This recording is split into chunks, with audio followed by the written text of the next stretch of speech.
I upcycled chairs for the first time and took them from this to this. And of course, I'm going to show you the process, so stick with me. Now, I've worked on many pieces of furniture, but I've never worked on chairs, so I decided to start simple. Luckily for me, these chairs were in pretty good shape. They were slightly worn in certain areas, but the structure was pretty much solid, so I thought it was a good place to start. I started off by removing the seats, and as I've never upholstered anything before, I was pretty nervous, so I made sure to do my research and gave it a go anyway, because if you haven't done something before, it shouldn't put you off giving it a go. Even the most talented people were beginners too. Looks like someone had already upholstered over the initial cushion, so I went in and removed that too, because the foam inside had literally turned into dust and there was just no way that I was upholstering over that. I mean, look at that, absolutely diabolical. I thoroughly cleaned that board and then I used it to cut out the new foam, and I opted for a thicker foam seat so it would be super comfy.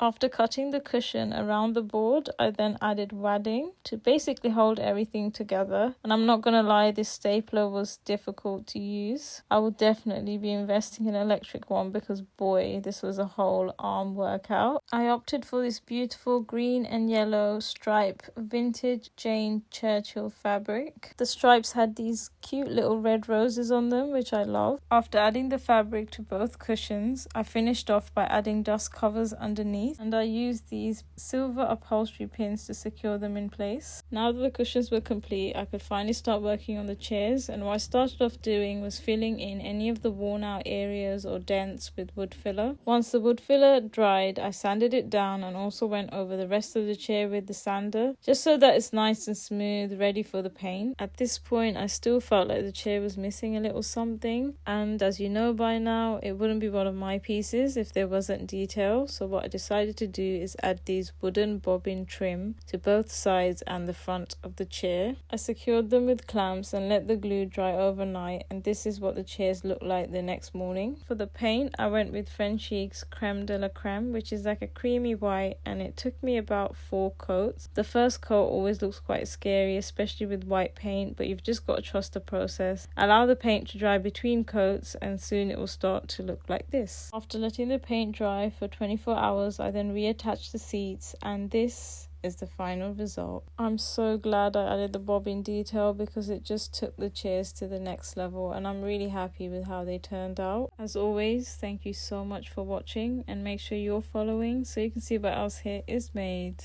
by Zany.